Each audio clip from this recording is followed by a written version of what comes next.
In the Holy Rule, St. Benedict has this phrase which one oftentimes finds on the wall of a monastery inside: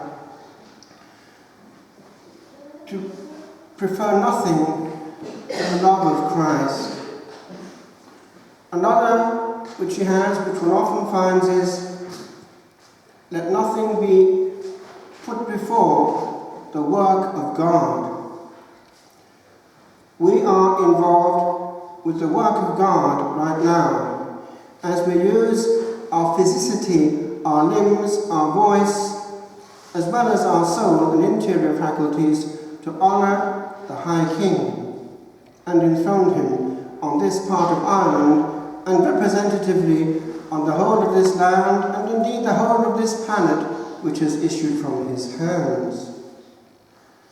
And we are also involved in that element of having no affection, no attention stronger than the bonding with the one who makes himself physically available and close to his creatures that we are.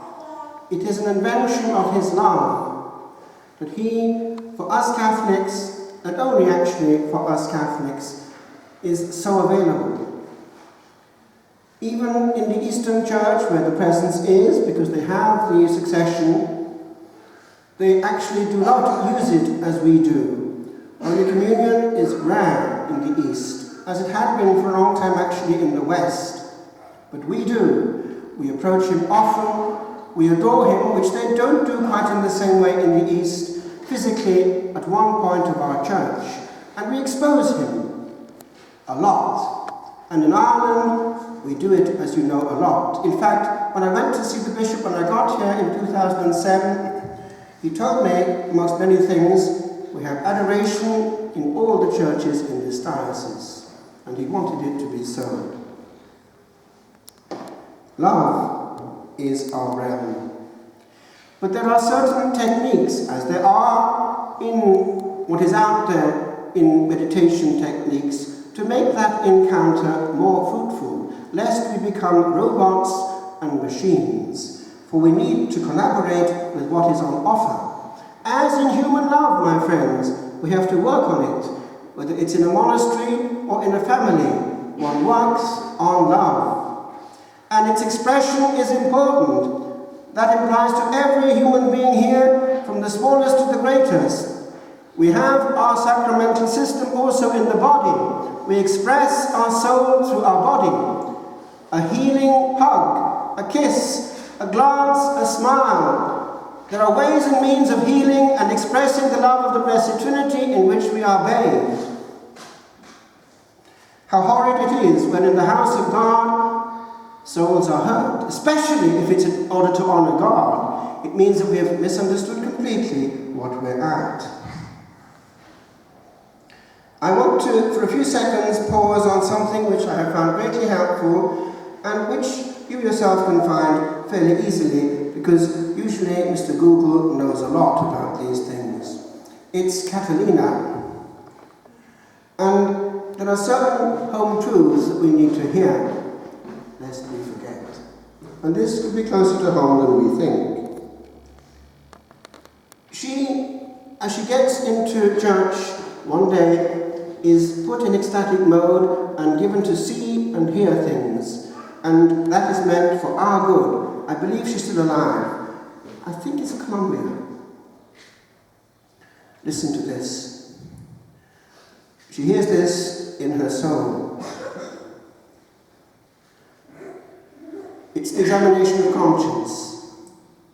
Do you think that since last night you have not offended the Lord? And the Lord reminds her of precisely things which were happening on the way to church. She was in a hurry and she was lacking in charity, even actually on the road.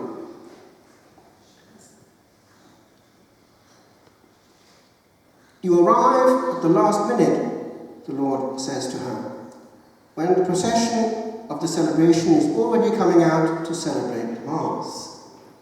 And you are going to participate without previous preparation. And then the Lord tells us, through her, Why must you all arrive at the last moment? You should have arrived earlier to be able to pray and ask the Lord to send his Holy Spirit. He may grant you a spirit of peace and cleanse you of the spirit of the world, your worries. How many of us right now are, at this very moment, sorting out our worries and our problems? Is it not true? Your problems and your distractions so as to enable you to live this sacred moment. I make a little parenthesis.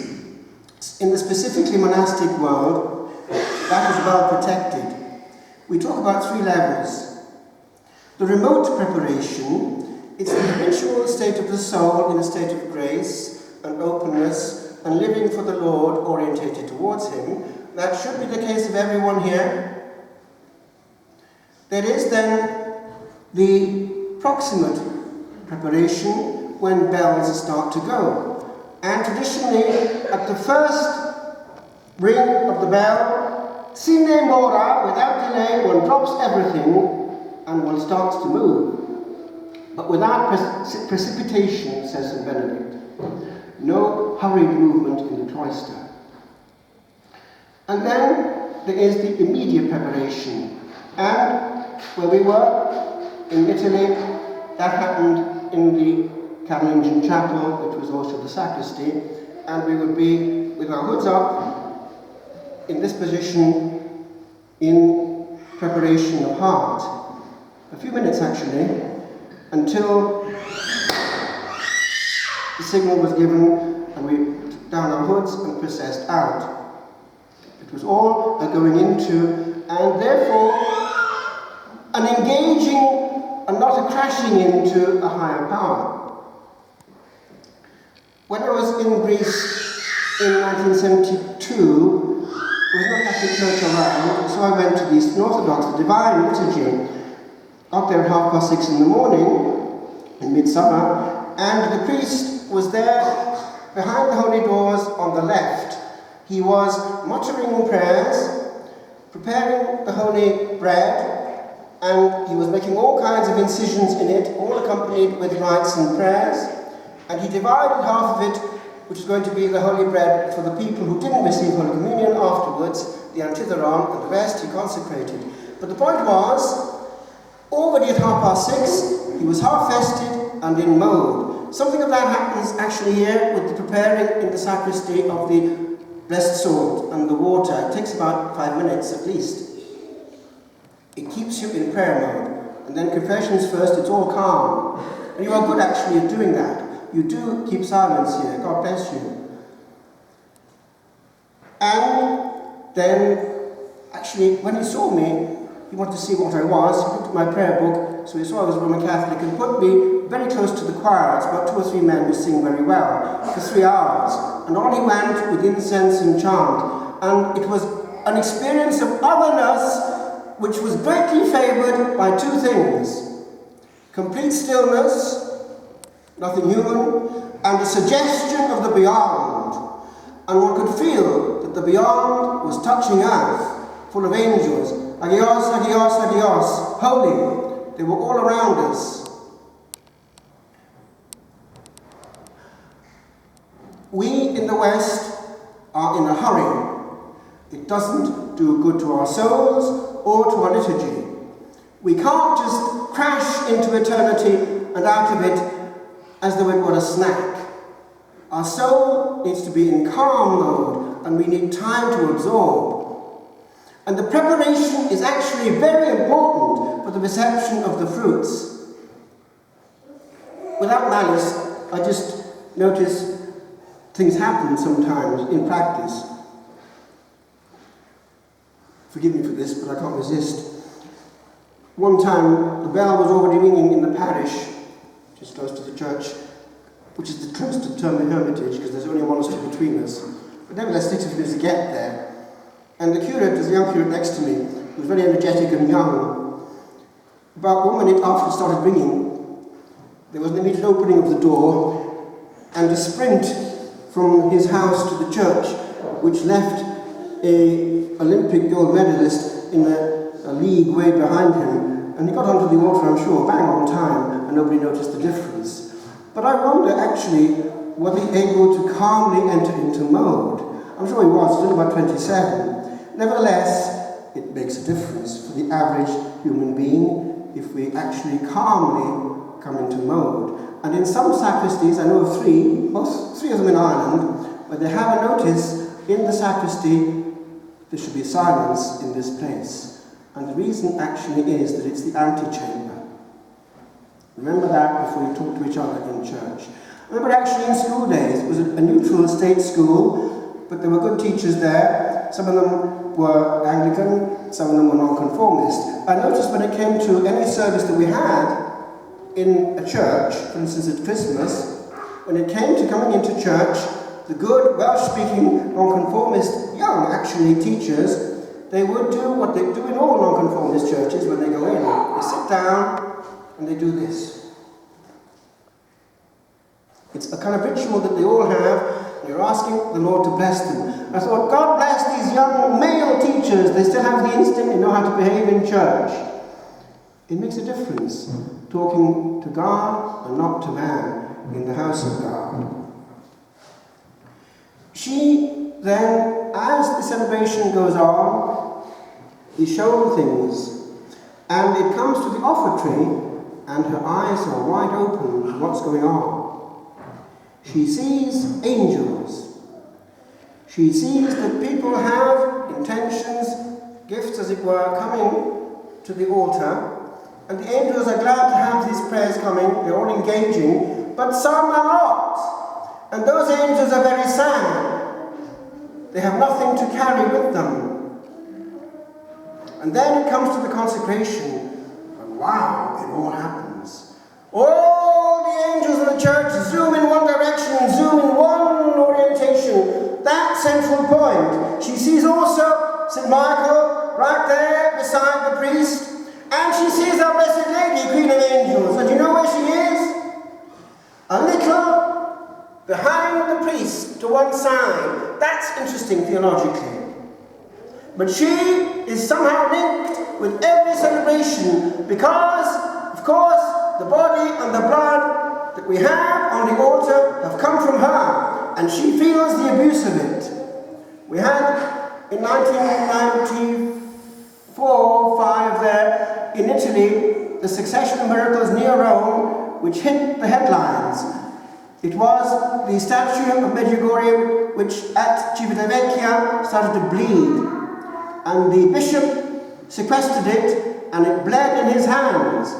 So before 50 million people on Rai Uno, the main television evening news, he had to give witness what had happened. And it was analysed and they found that it was true blood. But, curiously, it was that of a male. What does that mean? I'll tell you what it means. Our Lady was hurting because of the abuse of the precious blood that she gave to mankind through the Blessed Sacrament.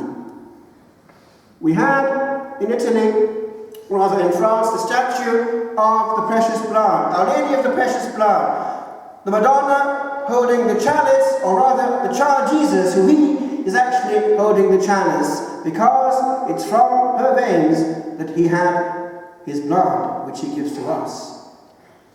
We've asked our Blessed Lady to keep the weather fine for the procession right now, that we may honour her Son. And she is very much consoled when we do it. I want to just zoom to the end, because this bit concerns us all. The way we receive Jesus. By the way, I am convinced that if we receive physically the way that the Lord would prefer, the body and blood of our King, I am convinced that the graces in the air are maximalized. Not that the gift is different, but the very fact that we honor the Lord in his own terms, as he would prefer. I am sure that he's not short of generosity on his side. It makes a difference. The exorcist of Rome, and last now dead, Gabriel Amott, did indicate the position of the creature before his king is that of kneeling. It is the devil who is proud and stands before him. chum, you're my equal, and people come up to receive him in that mode. And the way they handle him is awful, awful, if you watch what's going on. It's worse than we can imagine. And how many hosts one finds in churches afterwards. This, my friend, is stuff to be aware of on this day, when with the whole world we thank our King for the great gift of his body and blood, for which he has no defence but us. And humbly he asks us, protect me! Listen to this, and I conclude.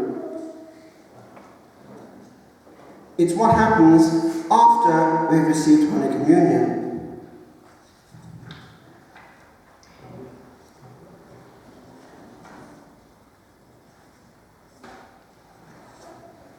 When I returned to my seat, while kneeling down, the Lord said, listen. A moment later, I began to hear the prayers of the lady who was seated in front of me and who had just received Holy Communion. What she said, without opening her mouth, was more or less like this. Lord, remember that we are at the end of the month, and I do not have the money to pay the house rent, the car rentals, or the children's school fees. You have to do something to help me. Please make my husband stop drinking so much. I cannot bear it anymore. He's being intoxicated so often. And my youngest son is going to repeat the year again if you do not help him. He has exams this week. And do not forget our neighbour who must move. Let her do it right away. I cannot stand her anymore. And on it goes. Does this sound slightly familiar? If we're honest. The shopping list. God, the slot machine. Where is the intimacy of John? Resting on the breast of the Lord. That's the position of love. Rest upon him and feel his heartbeat. And for that to happen, he offers you in Ireland places where that can happen. Thank God the churches are open still, usually. And in some, as I say, you have also adoration as well. Gaze at him, eyeball to eyeball, and let him do the talking. Love, even on the human level, is more intense when it doesn't need words. Words, words, words. I just finished with this. Our celebrations now in the West are very wordy.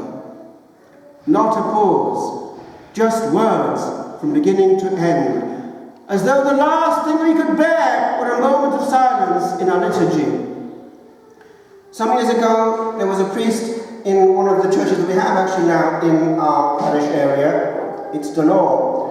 He was very popular in this part of Ireland because he had the shortest mass in the whole of Ireland. And people would travel miles to get to his celebrations so as to have their obligation fulfilled in about 10 or 15 minutes. The church was always packed. I don't judge anyone because he was actually well loved by his people. But I ask, why are we in a hurry? Look at eternity. These are the most important moments of our time on earth. We are in the house of God, in a land which doesn't belong to time or earth. We are with the angels, and we need to enter into angelic mode. And hear, without hearing perhaps, although some do hear it sometimes, something of the holy, holy, holy, which will never cease in heaven until the end of time.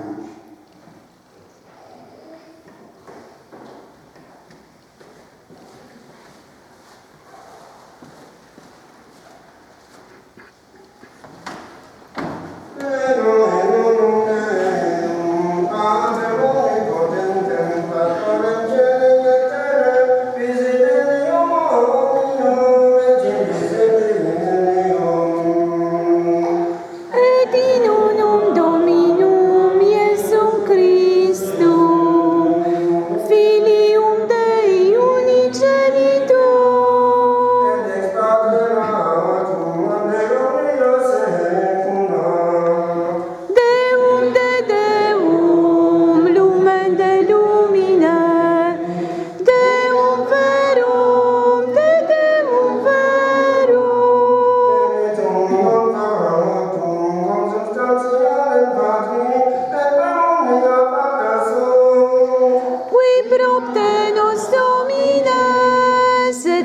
sacerdotes nostre salutăm, discendi Dei celis. Incarnatus est Spiritus Sancto, ex Maria Virgine, et homo corpus est. Crucifixum estia pro nobis, sub Pontio Pilato, passus et sepultus est.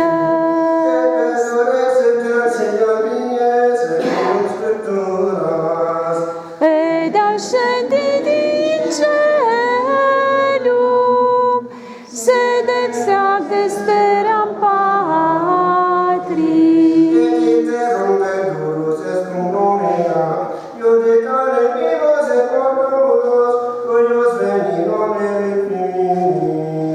Et in Spiritus Sanctum Dominum, et vivificandem, qui et Patre Filioque procedi.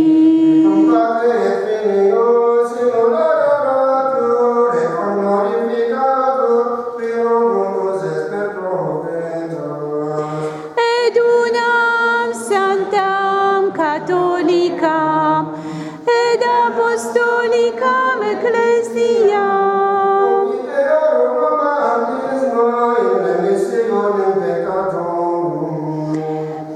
et specto resurrectione